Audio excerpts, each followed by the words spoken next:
The aftermath of Hurricane Maria. Dorado, Puerto Rico. Every 10 minutes or so, a truck or a van pulled up to the exposed spigot of an overgrown well, known as Maguaya Number 4. That sits not far from a bustling expressway and around the corner from a Krispy Kreme donut shop. Subscribe to the Postmost newsletter. Today's most popular stories on the Washington Post. Fencing around the area had been torn open, and a red and white peligro sign, warning of danger, lay hidden beneath debris and dense vegetation. One after another, people attached a hose to draw water for bathing, washing dishes and, in some cases, drinking. They filled buckets, jugs, soda bottles.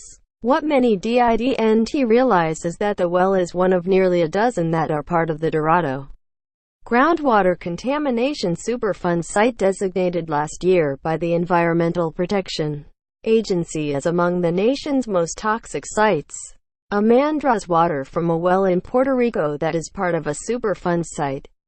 The area was not secured when federal officials arrived over the weekend to test the water quality of several wells there. Past testing here has shown the presence of tetrachloroethylene and trichloroethylene, solvents commonly used in industrial processes, which can cause health problems ranging from liver damage to increased risk of cancer.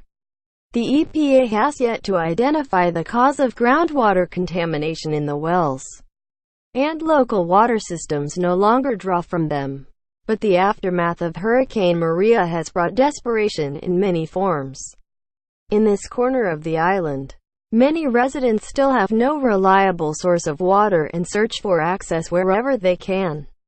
Workers reattach the fallen peligro sign, for danger, at the Maguaya well in Dorado, where locals who still lack water service after Hurricane Maria were filling containers with potentially contaminated water. It's difficult to know just how many people have sought water from the Superfund site in the weeks since the Category 4 hurricane walloped Puerto Rico and crippled its infrastructure. The Central Water Authority continues to depend on generators and some limited electricity grid power to keep pumps working at plants across the island. As of Sunday, the government announced it had restored service to nearly 70% of customers. But for the families who live in Dorado, nothing is yet flowing in their homes.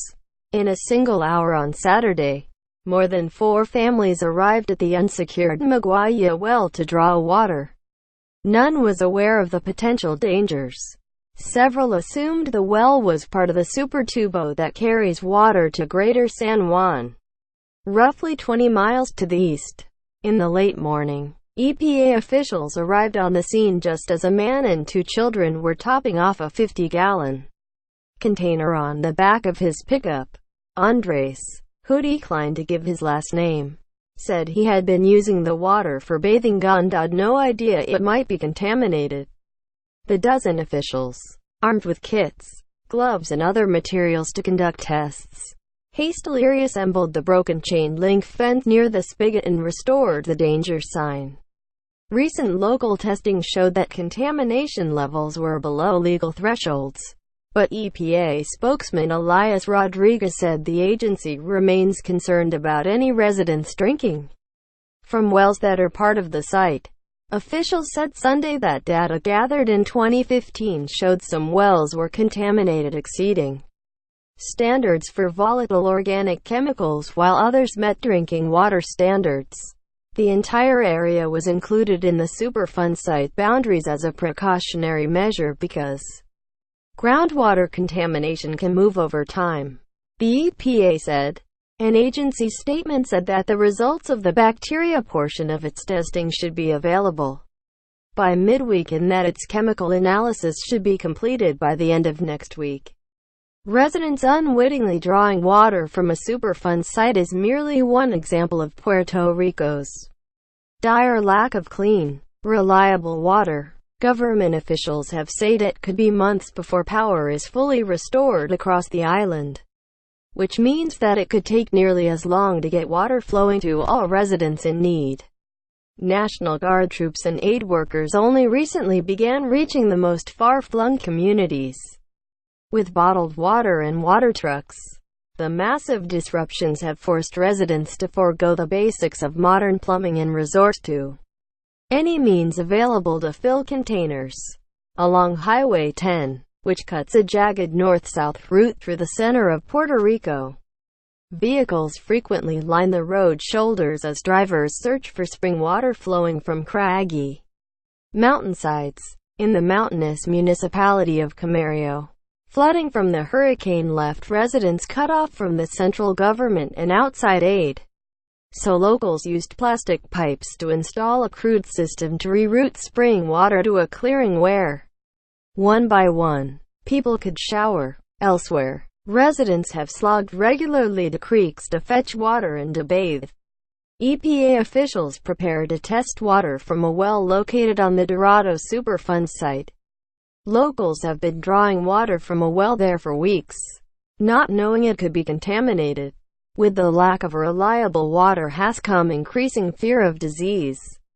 Already, the island government has identified 4 suspected deaths as a result of leptospirosis, a bacterial infection spread by animal urine in the soil or groundwater. The deaths won't be certified as hurricane-related unless the Centers for Disease Control and Prevention confirms lab samples indicating the victims became infected by drinking or having contact with contaminated water. The health risks posed by water from the Maguayo well probably depend on the person, Rodriguez said. Any hazards might be more risky for vulnerable populations, such as elderly people or pregnant women. Another EPA spokesman, Rusty Harris Bishop, said government officials only recently learned that people were trying to get water at Superfund sites. In one case, a local resident contacted the agency to request access to a well. Harris Bishop said the EPA began sending assessment teams late last week to evaluate hazardous waste sites in Dorado, Hormigas and San German. After surveying those locations and 2 others, the agency says it believes residents were able to access wells only at the Dorado site. Although officials acknowledge they have no way of knowing how many people carted away water before the site was again secured on Saturday. The EPA is working with the Federal Emergency Management Administration and the Army Corps of Engineers to ensure water trucks are reaching nearby neighborhoods. We are sensitive to the suffering and needs of these communities, Harris Bishop said. Dennis reported from Washington. Read more. Here's the situation in Puerto Rico versus how Trump is casting it. Trump administration will propose repealing Obama's key effort to combat climate change.